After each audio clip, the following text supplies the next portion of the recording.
Buenas noches a todos. Bienvenidos a una nueva edición de la Noche del Conocimiento. Esta vez vamos a hablar de historia, que es un tema que tocamos poco, pero que es muy, muy interesante. Y tenemos con nosotros a Antonio Hidalgo Diego, que es profesor de historia, antropólogo y también es editor. También tiene su canal de YouTube, es bastante conocido. Y nos va a hablar de la Edad Media. Bienvenido, Antonio. Muchas gracias, Virtudes.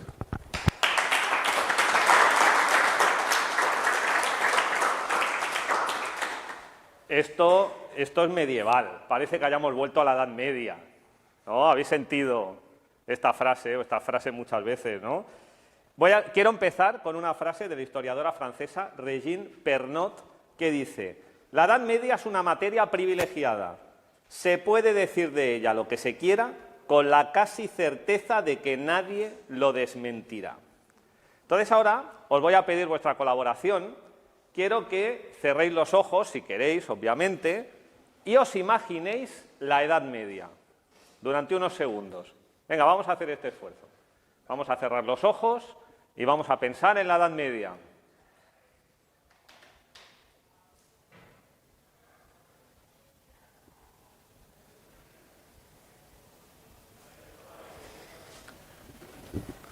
Bueno, no sé si he dejado mucho tiempo, pero ¿alguien quiere participar y alguien me quiere decir en qué estaba pensando?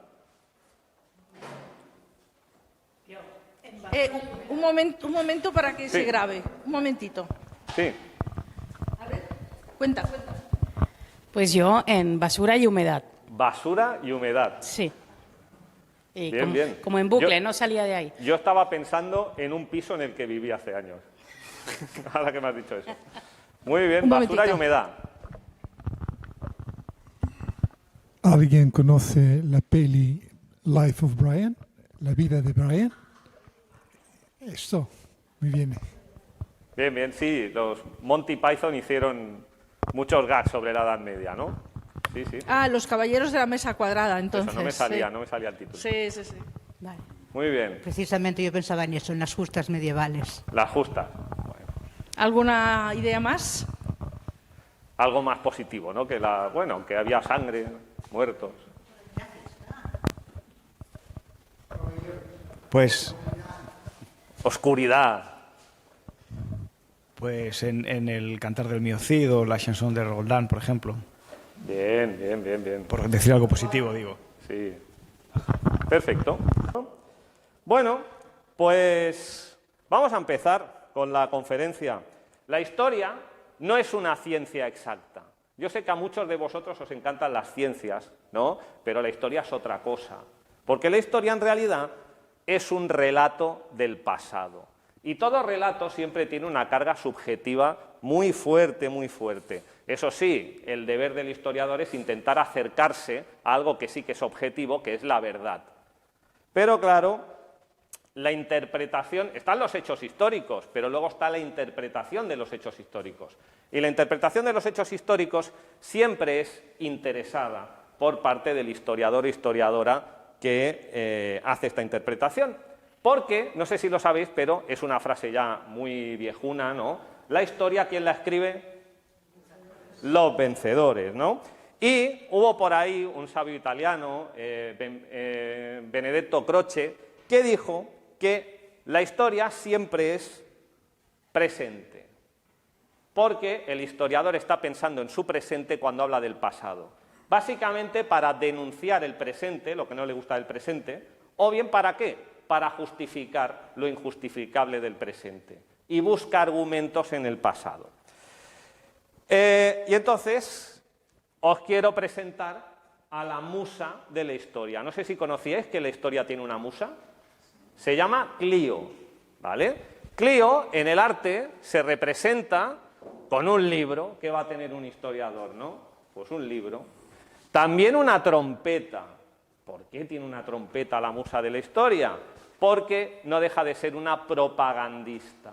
Está haciendo propaganda política para justificar el presente, basándose en un relato del pasado que puede ser o no ser cierto, ¿vale? Tenemos aquí un globo terráqueo, más libros, y las hojas de laurel, que entre otras cosas significan el triunfo de los vencedores que escriben la historia. Esto no se nos puede pasar por alto. La Edad Media es un periodo larguísimo, que dura 1000 años, un milenio en total, ¿no? Y afecta, más que a todo el mundo, a todo el continente europeo. No se puede hablar de Edad Media en África, por ejemplo, en América Latina, eso es impensable, ¿no? Muchos años, pero tenemos la tendencia a que la Edad Media siempre es lo mismo. Tenemos una imagen monolítica de un periodo muy largo que afectó a muchos territorios distintos. En realidad, lo que tenemos de la Edad Media es un fotograma, y este fotograma se circunscribe a ciertas regiones del norte de Francia de una época muy concreta en torno al año 1000. Es decir, creemos que toda la Edad Media de toda Europa era lo que pasaba en el norte de Francia en el año 1000, y nos olvidamos de todo lo demás, de ese periodo larguísimo de 1000 años en un continente tan grande y tan diverso como es el continente europeo. Y básicamente el relato que hacemos de la Edad Media, muchas veces los profesores de instituto como yo, es un relato negativo. Prácticamente siempre se destacan los aspectos negativos de la Edad Media. Lo ha dicho aquí un compañero, ¿no? El oscurantismo. Es una caricatura grotesca que, por ejemplo, los libros de texto, la industria cultural, no sé si conocéis la novela Los pilares de la tierra, de Ken Follett. ¿Alguien se la ha leído? Es un tocho, ¿eh? Yo también. Es buena la novela, ¿eh? Como novela es buenísima, no le voy a poner ningún pero. Lo que sale es histórico también, pero hay cierta tendencia a criminalizar la Edad Media, ¿no? También en esta novela. De hecho, ya hay algunos historiadores que han dicho por qué se tiene que llamar Edad Media. ¿Qué significa Edad Media?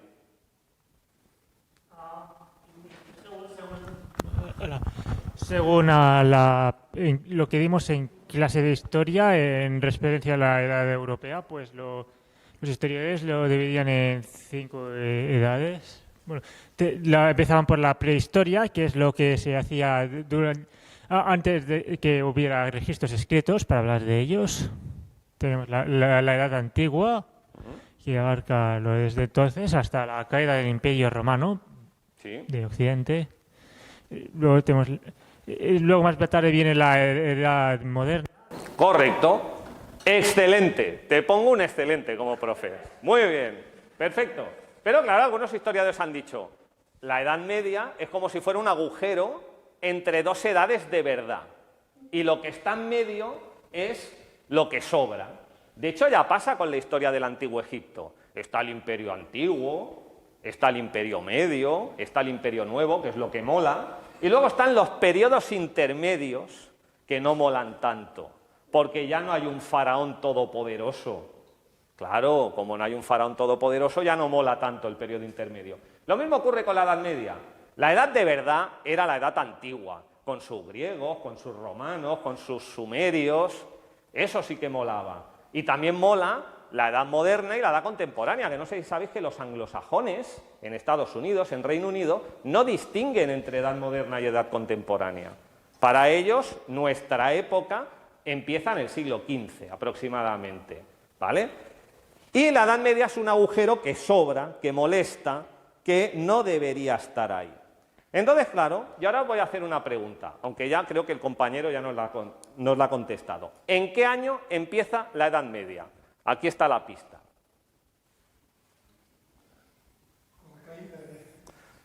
Con la caída del Imperio Romano de Occidente. ¿Y qué año es ese? 476. Pues no, os habéis equivocado. ¿Sabéis cuándo empieza la Edad Media? En el siglo XVIII, con la filosofía de la Ilustración. Ellos fueron los que inventaron la Edad Media. Y ahora os voy a explicar el porqué. Esto lo he hecho con ChatGPT, se nota, ¿no? Esta es la imagen de la Edad Media que tiene muchísima gente, ¿no? Aquí tenemos el clero maléfico, ¿no? Ese obispo obeso que no para de comer mientras el pueblo se muere de hambre, se muere de pestes, de epidemias, de enfermedades, guerras, frailes pervertidos. Todo es un desastre, la Edad Media, ¿no? ¿Qué pasa aquí? Pues que resulta que en el siglo XVIII se estaba gestando un mundo nuevo. ¿Qué es lo que tenemos ahora? Se estaba gestando la sociedad liberal, la sociedad capitalista, la sociedad moderna, la sociedad urbana, la sociedad científica, la sociedad tecnológica. Y había que romper con muchas cosas del pasado. Con lo cual, había mucha gente que se resistía a romper con toda esa tradición milenaria de muchos siglos, ¿no? ¿Y qué había que hacer para convencer a toda esa gente de que su pensamiento tradicional, de que sus raíces estaban mal? ¿Qué había que hacer? Decir que todo lo que habían sido era repugnante. ¿Y cuál es el origen de los pueblos, de las culturas europeas, como la cultura catalana, como la cultura castellana? Todo nace en la Edad Media. ¿Cuándo nace nuestro idioma? Ya sigue el catalán, ya sea el castellano, en la Alta Edad Media. Todo nace en la Edad Media. Esta gente de la Ilustración quiso romper con esa tradición y para romperlo tuvieron que inventar un relato que criminalizaba la Edad Media. Y empezaron a echar pestes de la Edad Media. Todo lo relativo a la Edad Media era malo, malo, malo, malo. Y entonces empiezan a inventar cosas. Hay una cosa que explicaban los profesores de historia en los institutos de Francia, en los liceos, muy divertida. Explicaban una historia de que los señores feudales, claro, querían dormir por las noches y les molestaba el croar de las ranas. Qué pesada las ranas, no les dejaban dormir. Así que le decían a los campesinos: venga, iros al pantano, agitad las aguas toda la noche para que las ranas no molesten y no dejen dormir al señor feudal. ¿Os creéis esta historia? Pues la explicaban en los colegios como si fuera cierta. Se supone que la Edad Media era eso, un campesino que no tenía otra cosa mejor que hacer por las noches que agitar las aguas del pantano para que el señor feudal pudiese dormir tranquilo. Otra historia, que esta sí que nos suena más, el cinturón de castidad. ¿Os suena, no? Podéis ir a uno de los 100.000 millones de museos de la tortura medieval que hay en España. ¿No habéis ido a ninguno? Cada pueblo tiene su museo de la tortura. Y podéis ver todo tipo de ejemplares del cinturón de castidad. Por lo tanto, tú entras en un museo y dices, pues será verdad. Pues no, el cinturón de castidad no existía. No hay ningún documento que hable de la existencia del cinturón de castidad.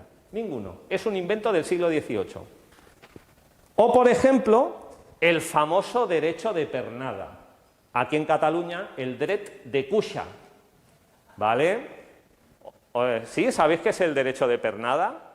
Pues se dice que en la noche de bodas, la joven y el joven que se casaban tenían que concederle un gran privilegio al señor feudal. ¿Y cuál era ese privilegio?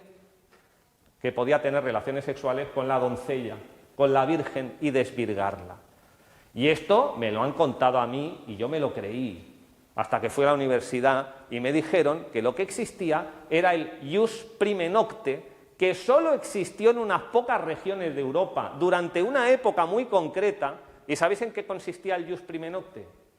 Era un impuesto. Un impuesto por casarse. Igual que hoy en día pagamos impuestos para todo, en la Edad Media también se pagaban impuestos, menos, pero también se pagaban impuestos. Es decir, nos la están colando. Nos la han colado con la Edad Media, nos han contado muchas cosas que no son. Así que me dispongo a desmontar 10 mitos de la Edad Media, porque yo voy a ser el defensor de la Edad Media. Quien se meta con la Edad Media se las va a tener que ver conmigo y le voy a esperar en la puerta, que lo sepáis. Y entonces, también ayudándome de la inteligencia artificial, he construido esta imagen de la Edad Media, que es más bonita, ¿no? Claro, esto es una imagen idílica, parece propaganda soviética, ¿no? Me he pasado. Sí, ¿la Edad Media era una utopía? No lo era, evidentemente. Pero, igual que nuestra sociedad, nuestro mundo del siglo XXI tiene cosas buenas y cosas malas que no podemos negar, la Edad Media también las tenía, ¿vale? Entonces, voy a reivindicar la Edad Media. porque considero que la Edad Media era una época que tenía muchas cosas que nosotros hemos perdido y que nos convendría recuperar. ¿Vale? Pues venga, vamos a ver, vamos allá. Ah, por cierto, ¿os acordáis que os he hablado de un fotograma?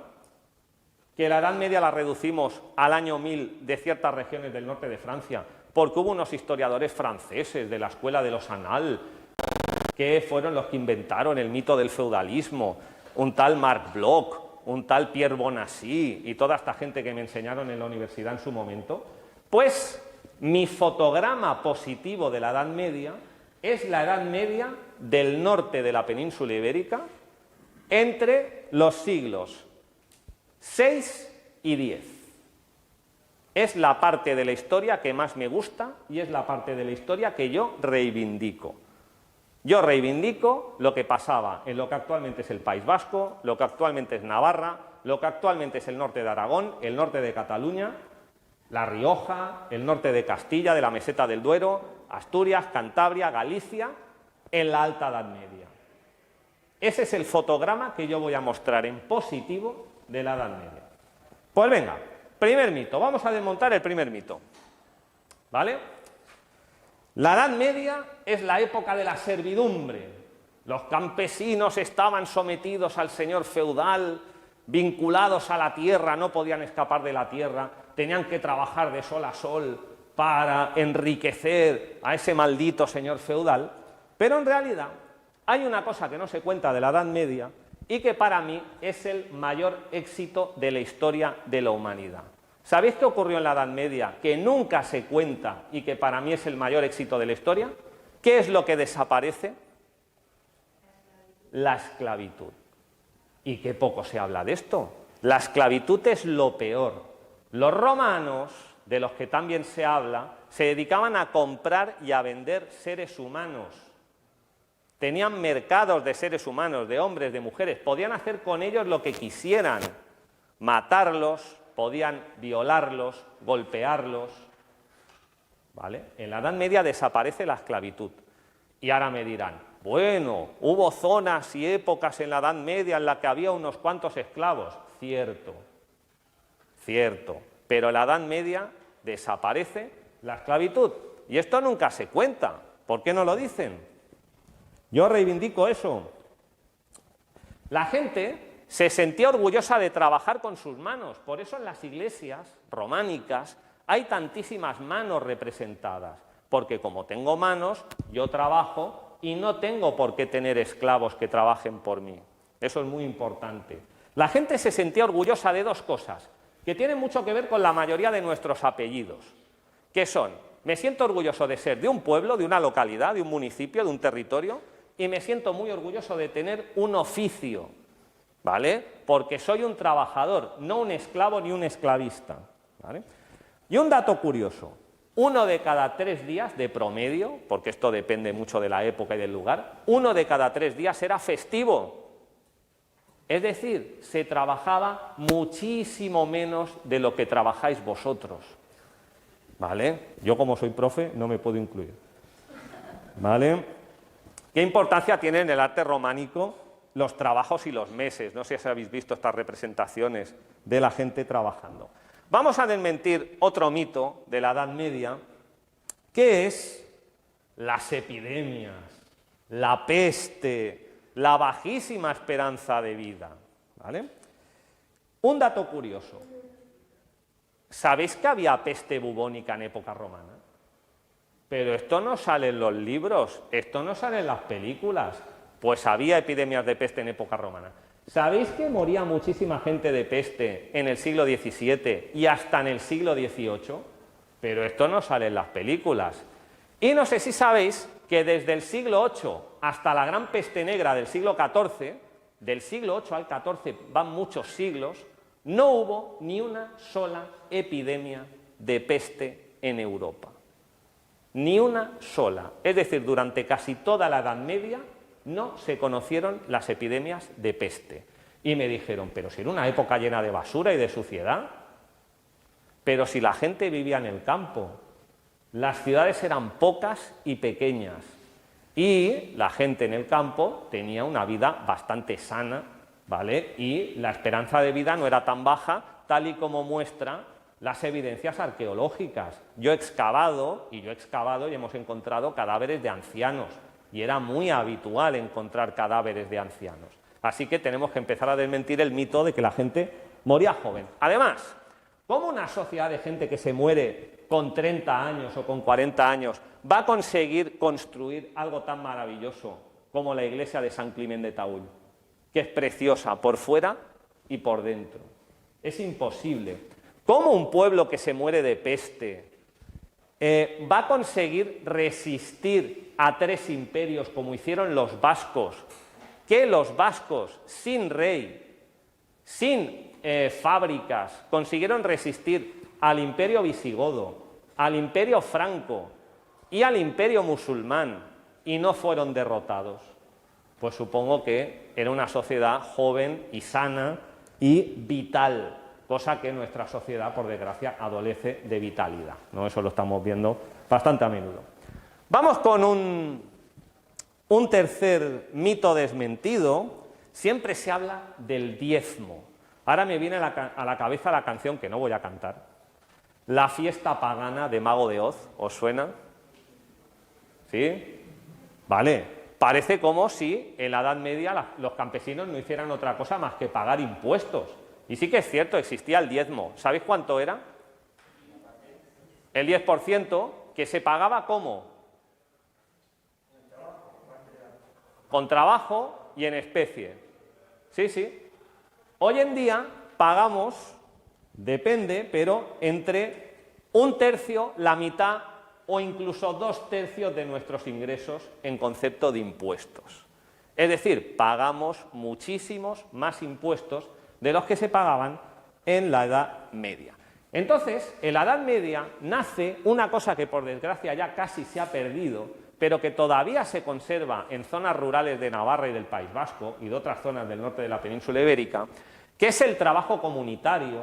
En Castilla se le llama hacendera, en Cataluña se le llama tornajornal y en euskera se le denomina ausolán. ¿En qué consiste? En vez de pagar impuestos, la gente del pueblo se organizaba para hacer un trabajo en común que les beneficiaba a todos. De esta manera no había políticos que se quedaban el 3%, ¿vale? Ni había empresas que hacían buenos negocios a costa de pillar estas mordiditas de dinero público, ¿vale? Vamos con el cuarto mito desmentido. Pero si la Edad Media era una época de analfabetos. Pues sí, la mayoría de la gente efectivamente no sabía leer y escribir. ¿Hasta qué punto esto es bueno o es malo? Hombre, como profe yo, si digo esto, voy a quedar un poco mal. Pero existía una cosa que es la cultura popular. Hoy en día necesitamos pagar para divertirnos. En la Edad Media existía la fiesta popular autoconstruida. Todo el mundo sabía tocar un instrumento musical, la gente sabía cantar, recitaban poemas de memoria, cosa que hoy en día, pues hoy en día tenemos la inteligencia artificial, que piensa por nosotros, ¿no? Que es un poco triste. Pero aparte de la cultura popular, también existía la cultura erudita. Parece como si la Edad Media fuese una época de ignorancia, cuando si conocemos a Aristóteles, si conocemos a Platón, si conocemos a Sócrates, si conocemos a los antiguos, es porque hubo monjes en los scriptorium de los monasterios medievales que se dedicaban a conservar, copiar todo el saber de la antigüedad, que nos ha llegado hasta nuestros días gracias a esta labor que hacían en la Edad Media, ¿vale? Esto es interesante. Luego nos dicen, pero es que el clero tenía un gran poder y una gran influencia. Bueno, relativamente, porque es cierto que la gente solía ir a la iglesia, donde el cura les lavaba el cerebro. ¿Sabéis cuánto tiempo? Una media hora a la semana. Es decir, durante 30 minutos a la semana uno era adoctrinado. Qué mal, ¿no? Nosotros, en cambio, no somos adoctrinados, ¿verdad? Por ejemplo, mis alumnos adolescentes, ¿cuántas horas reciben de adoctrinamiento? 6 horitas al día, ya de momento, los que están en el cole.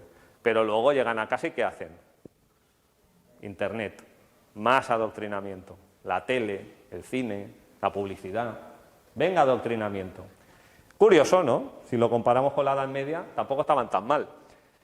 Siempre estaban en guerra, ¿no? Esta gente, siempre en las películas de la Edad Media, siempre sale gente matándose, sangre y más sangre y más sangre. Porque afortunadamente ahora vivimos en un mundo en el que no existen las guerras, ¿no?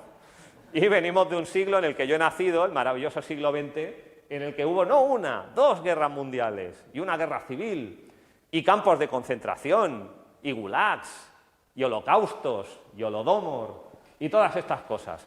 Pero resulta que lo malo es la Edad Media. No sé si sabéis el cambio que hubo entre la Primera y la Segunda Guerra Mundial.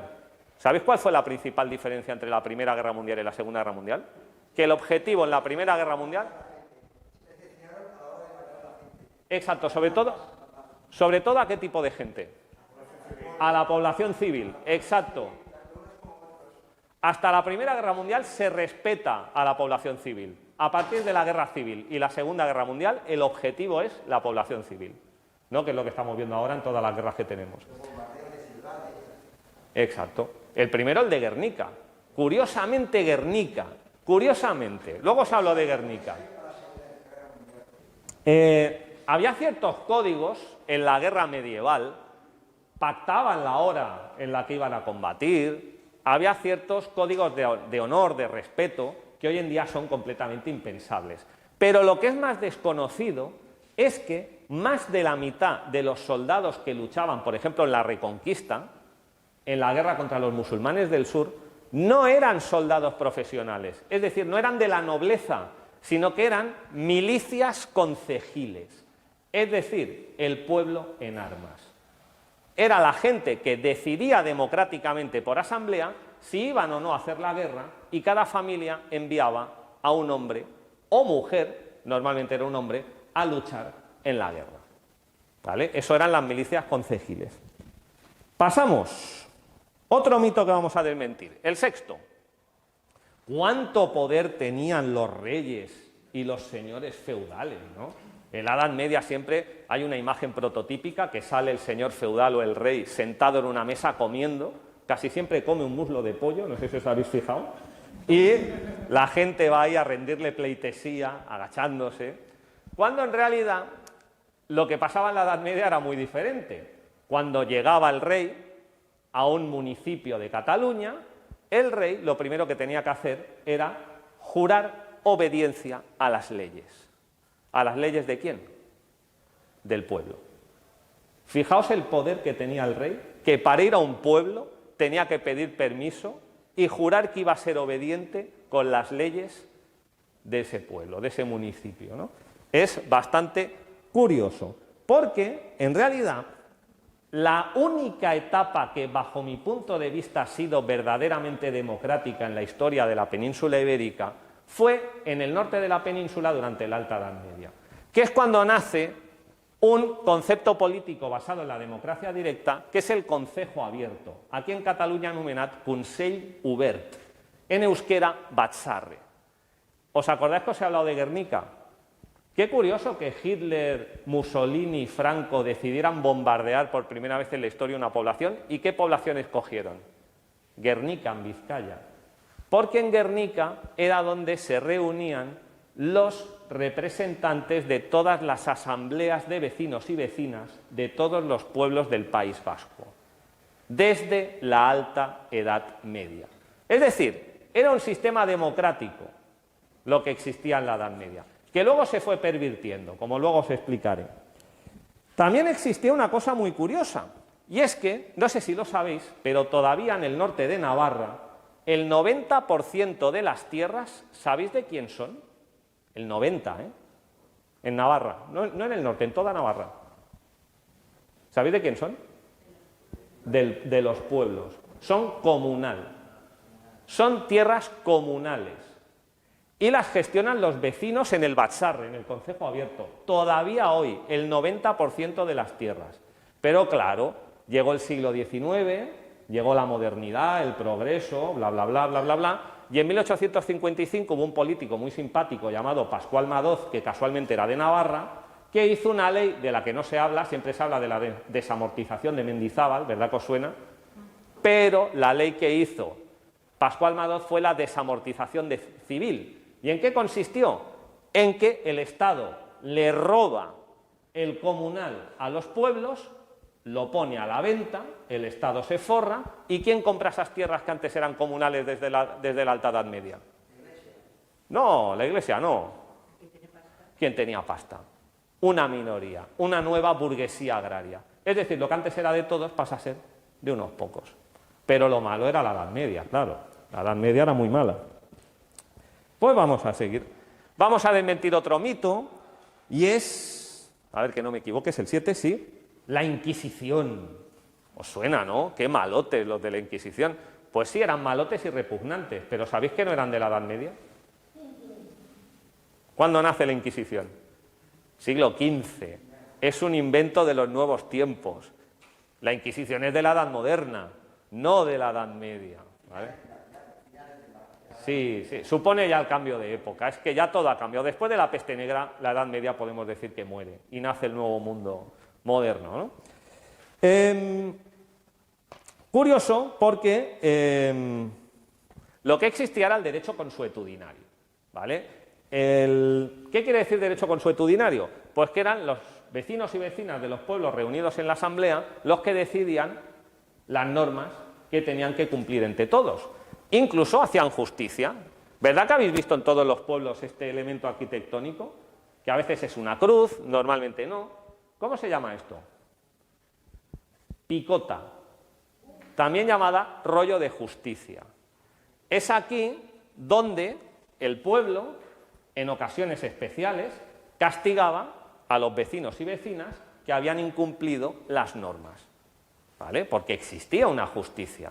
No estamos hablando de que fueran unos hippies en la Edad Media, donde todo se permitía y todo valía. No, no, había unas normas, pero eso sí, no era la Inquisición, no era la Iglesia, no era el rey, no era el Estado, era el propio pueblo el que las aplicaba.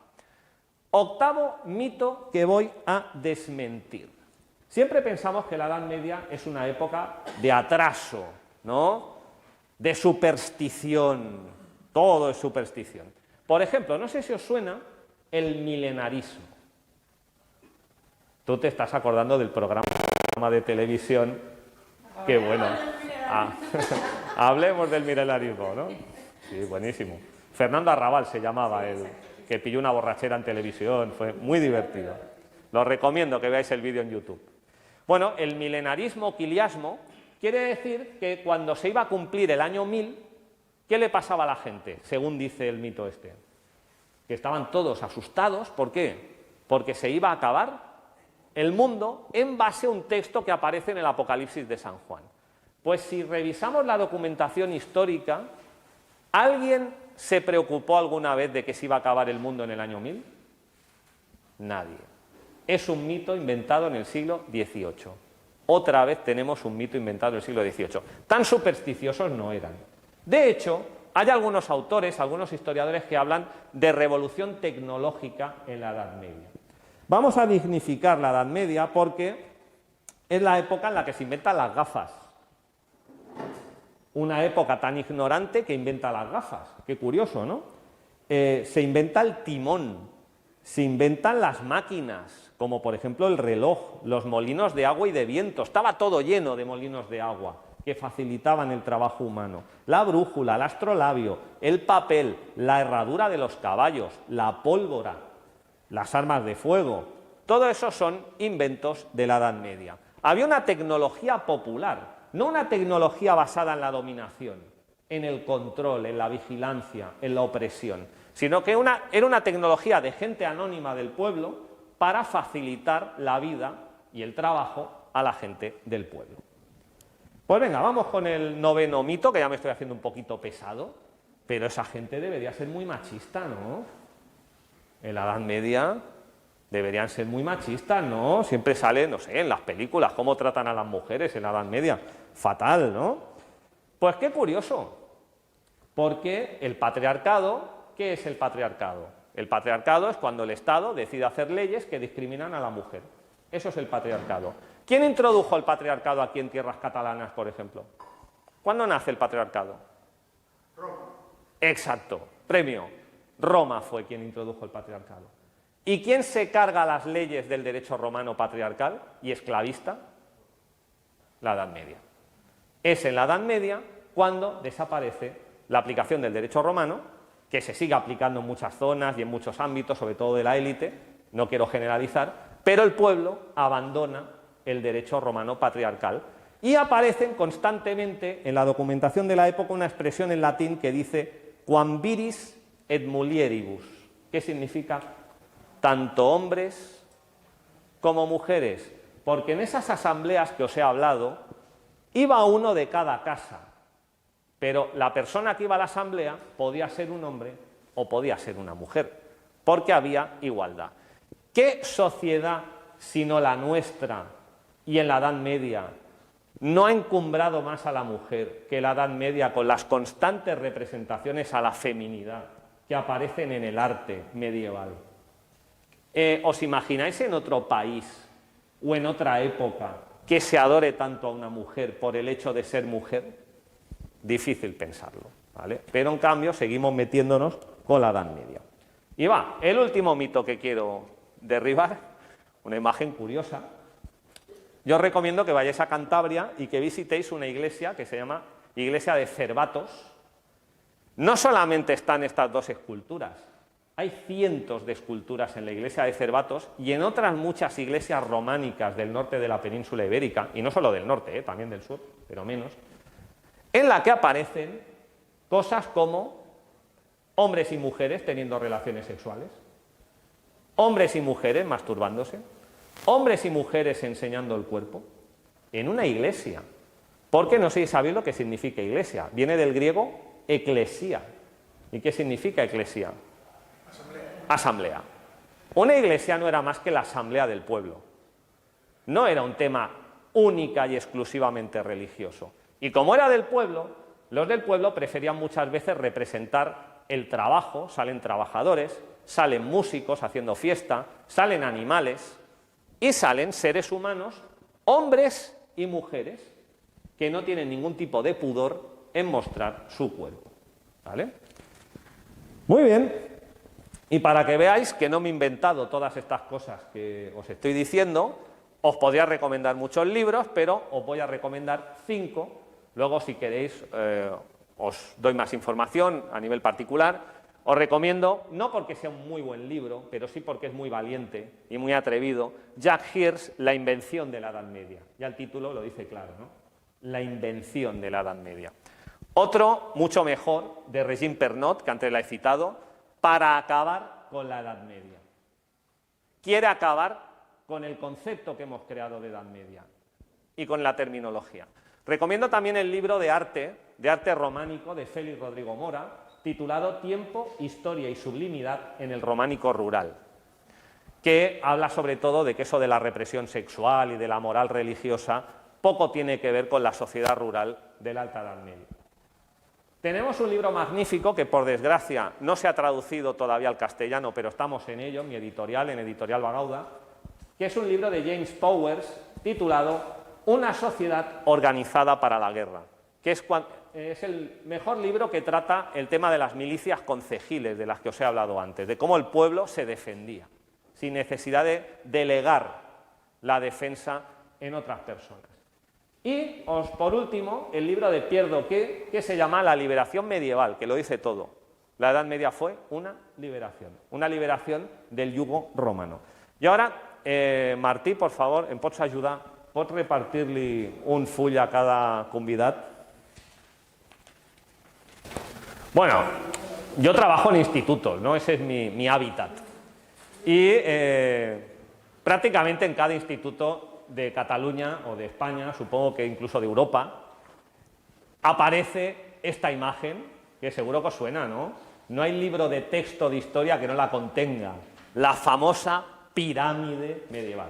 Cosa que digo, si esto no es una pirámide, esto es un triángulo, ¿no? Pero bueno, eso es otro tema ya, ¿vale? Pero siempre se dice pirámide, no sé por qué, la pirámide medieval, ¿vale? Pues ya todos tenéis vuestro ejemplar de la pirámide medieval. ¿Ha sobrado alguno? Perfecto. Pues ahora quiero que hagáis una performance, si queréis, si queréis hacer la performance. ¿Sabéis qué vamos a hacer con la pirámide medieval? Que tenemos el introyecto de la pirámide medieval de las narices. Y yo, siempre a mis alumnos les explico con muy buena fe, esto no es así, la Edad Media no era esto. ¿Y sabéis qué pasa? Que al cabo de un año, cuando les hablo de la Edad Media, ¿sabéis qué hacen? Me dibujan la puñetera pirámide. No sirve de nada, tenemos el introyecto ya tatuado para siempre. Así que voy a intentar liberaros del falso mito de la pirámide medieval y vamos a hacer esto, vamos a romper. Vamos a pisotearla. Venga, ahí, gracias. No tenéis por qué hacerlo, si no queréis. Con qué ganas le he pisado, se notaba ahí la rabia acumulada. He salido de cámara, ¿no? Afortunadamente. Para no hacer mucho ridículo en internet. Bueno, pues como virtudes me deja explayarme un poquito más, intentaré ser breve. Si me hago muy pesado ya lo dejo aquí. ¿Sí? ¿Me dejáis un poquito más? Venga, va, gracias. Pues nada, igual que los historiadores hablan fatal de la Edad Media, a los historiadores yo creo que les pone incluso. ¿Qué época de la historia les pone más? Roma. Les encanta Roma. Por ejemplo, Benito Mussolini. No sé si sabéis que Mussolini era profe de historia como yo, el que inventó el fascismo. ¿Y sabéis qué época le gustaba a Mussolini? Que imitó todos los símbolos, como el saludo romano, que no voy a hacer porque me están grabando y si no se me acaba ya la carrera. Estoy muerto, ¿vale? El águila, ¿no? El fascio, todo eso lo sacó de Roma. Napoleón. Pues ahora no sé si Mussolini era romano o de dónde era. Pues no lo sé, mira, me has pillado. Napoleón también le apasionaba la historia de Roma, ¿no? A Roma encanta, fascina, ¿no? Pero ¿qué era Roma? Roma era esclavitud. Roma era diversiones degradantes. Roma era patriarcado. Nunca la mujer en la historia ha estado en una situación tan mala como en la antigua Roma, ¿vale? Donde las mujeres no podían hacer nada por sí mismas. Estaban completamente sometidas al pater familias, que podía ser su marido, podía ser su padre, podía ser su hermano. Roma era impuestos abusivos. Roma era continua guerra imperialista. Roma era aculturación. Nos obligaron a hablar latín, por ejemplo, ¿no? Y a comportarnos como los romanos. Roma era grandes ciudades. Roma era lo peor de lo peor de lo peor de lo peor. Imperialista, exacto, ¿no? Y aquí, bueno, tenemos un mosaico precioso, pero sale un esclavo sirviendo a su amo. ¿Pero qué pasó? Aquí voy a hacerme un poquito de publicidad. Este es libro del que soy coautor, que se titula Bagaudas, los revolucionarios que cambiaron la historia. Y bueno, pues en este libro tenemos una teoría que puede ser cierta o no, obviamente. Yo os recomiendo que lo leáis por si queréis, si os interesa el tema. Pero creemos que la esclavitud y el mundo romano desaparece porque hay una serie de personas conscientes que en la época de grave crisis y desmoronamiento del Imperio Romano, que eran los bagaudas, deciden no solamente rebelarse contra el poder de Roma, sino además hacer una cosa que no hizo Espartaco. ¿Os acordáis de Espartaco? Ese esclavo romano, ese gladiador que luchó para liberarse de las cadenas contra Roma. ¿Qué diferencia hay entre los hombres de Espartaco y los bagaudas del norte de la península ibérica y de Francia de los siglos III y V? La diferencia es que los bagaudas tenían un plan B. No solamente querían derrocar la esclavitud romana, sino que propusieron un mundo nuevo, una sociedad mejor. Y esa sociedad que os he explicado, esa sociedad, bajo mi punto de vista y de otros autores, nace en el norte de la península ibérica y luego se va expandiendo por toda Europa occidental después de la acción revolucionaria que hicieron los bagaudas en la Galia y sobre todo en el norte de la península ibérica. Y bueno, pues nada, hasta aquí hemos llegado. Os dejo mi contacto por si queréis escribirme un correo, editorialbagauda@gmail.com, mi canal de YouTube, @Antonio Hidalgo Diego, y muchas gracias y por la paciencia.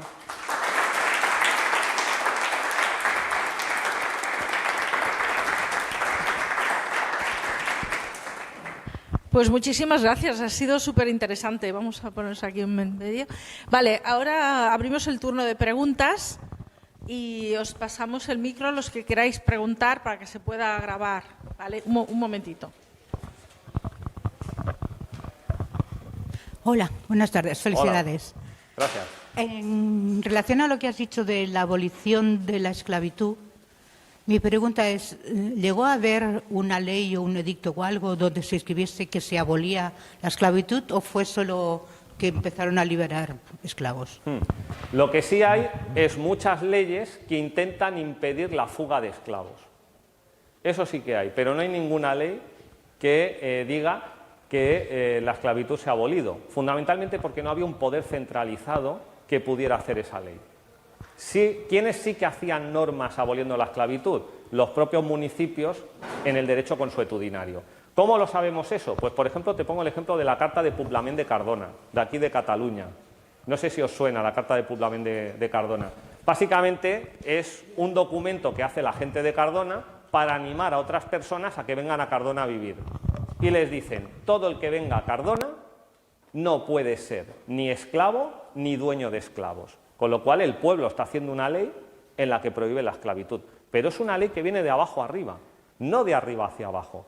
Las leyes de arriba hacia abajo que prohíben la esclavitud son muy posteriores. Por ejemplo, el zar ruso en el siglo XIX acaba con la esclavitud. O, por ejemplo, Lincoln en Estados Unidos acaba con la esclavitud. Pero en el siglo XIX. En el siglo XIX. ¿Más preguntas? Yo más que una pregunta, yo quería hacer un pequeño comentario sobre el tema del mito del puritanismo medieval. Cualquiera que haya leído el libro del Buen Amor, del arcipreste de Ita, sabe perfectamente que ese mito es completamente falso. Pues mira, es una pena porque con las prisas lo tenía apuntado para decirlo, no lo he dicho, así que me ha venido tu comentario, perfecto. O, por ejemplo, también recomiendo mucho el de Camerón de Boccaccio y los cuentos de Canterbury.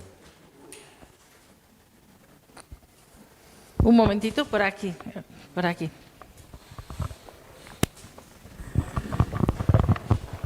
Hola, buenas tardes. Agradecerte la conferencia. Te quería preguntar, hablamos de la Edad Media, pero yo recuerdo que los árabes ocupan la península ibérica 600 años. Entonces, ¿qué diferencia hay entre la Edad Media de la península ibérica ocupada y la Edad Media de los países francos, Italia, etcétera? ¿Qué diferencia hay? Claro, es muy complejo, pero yo sí que veo una gran diferencia, por ejemplo, entre el mundo cristiano medieval y el mundo musulmán. Hay cierta tendencia, sobre todo desde Blas Infante y otros, ¿no? Olagüe y otros historiadores, que han mitificado mucho al Al-Ándalus. Han hablado mucho de las bondades de Al-Ándalus. Pero, claro, en Al-Ándalus existía la esclavitud, existía la propiedad concentrada, había una sociedad muy desigual, había impuestos abusivos, había, por ejemplo, una esperanza de vida mucho más baja. Cuando en el norte de la península ibérica no había epidemias, sí que las había en el sur de la península ibérica. Es decir, había dos mundos completamente diferentes. Y eso se ve. ¿Cómo es posible que los cristianos del norte ganaran la Reconquista, o lo que se ha llamado Reconquista? Pues básicamente porque la población de Al-Ándalus, en cuanto podía, se largaba y se iban al norte, porque había mucha más libertad. Y a la gente le gusta vivir con más libertad, ¿no? Entonces, probablemente, esto positivo que he explicado de la Edad Media, ¿dónde se dio? Básicamente en el norte de la península ibérica, que luego evidentemente influye en el sur, sobre todo en Francia, especialmente en el sur de Francia, en el norte de Italia y en Suiza. Hasta el río Elba podemos decir que estos logros civilizatorios que se hacen en la Edad Media de abolir la esclavitud existen. Si nos vamos al este del río Elba, en Alemania, ya encontramos servidumbre y esclavitud. Es decir, el mito del feudalismo se ajusta más al este de Europa que no a Europa occidental. ¿Más preguntas? Voy.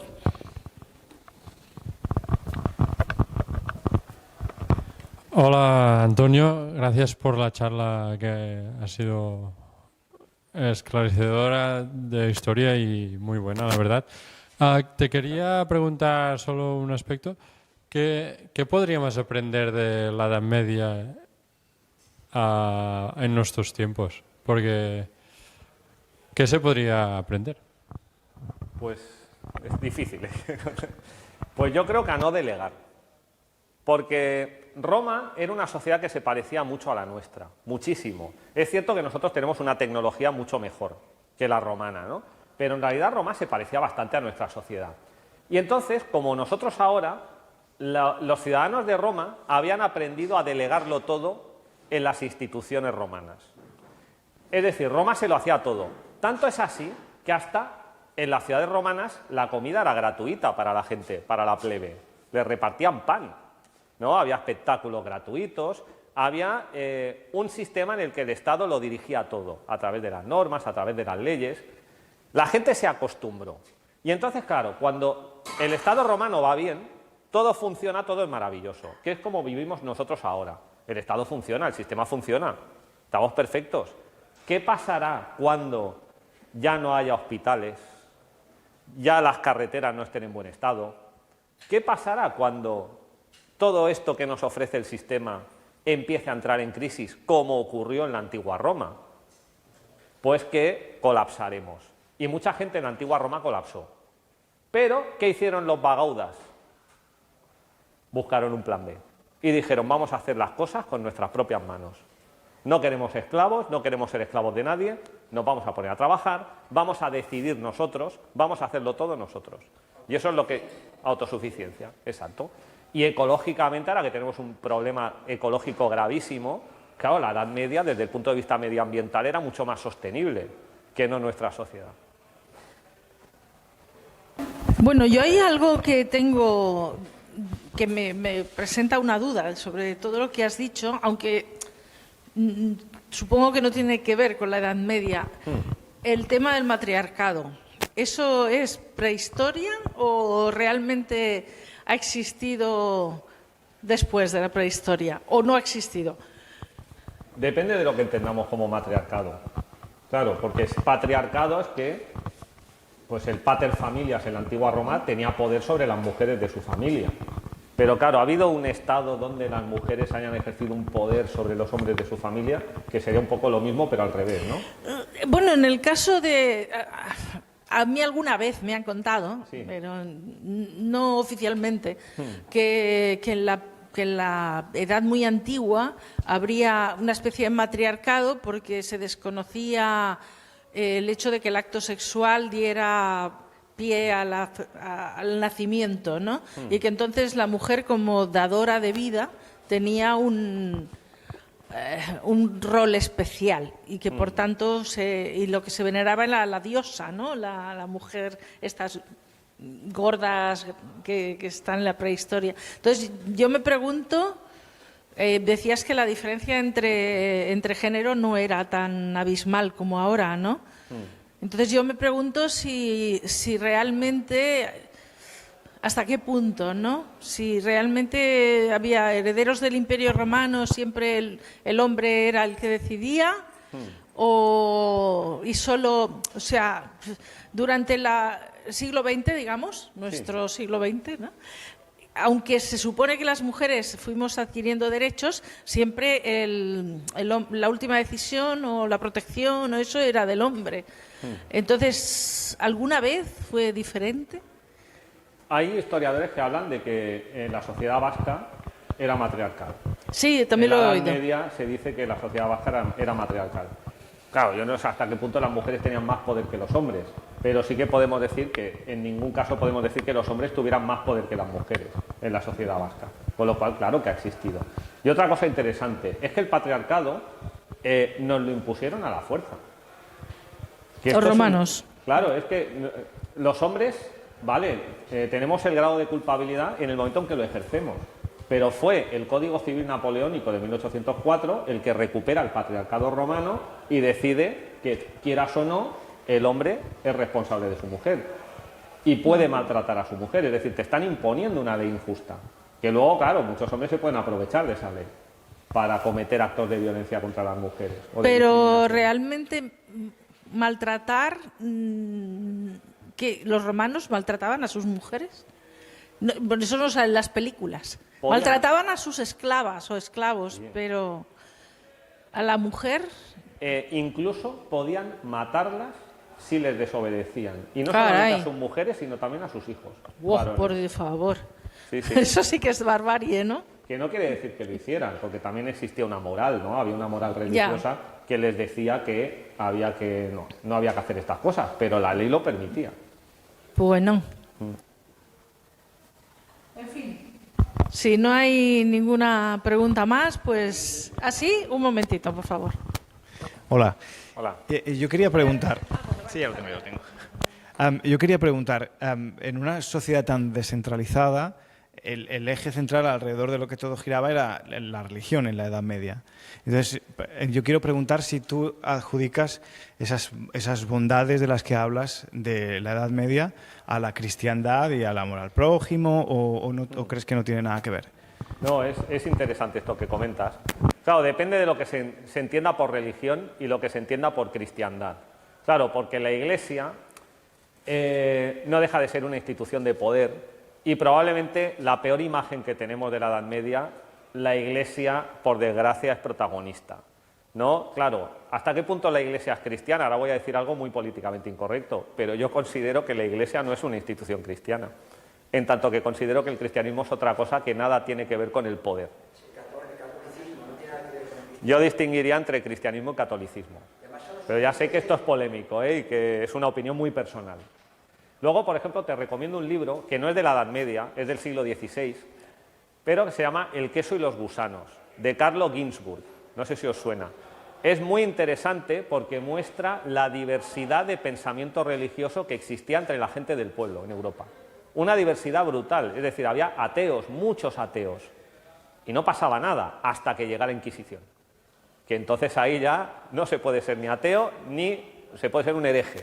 Hay que ir al dogma, a la ortodoxia.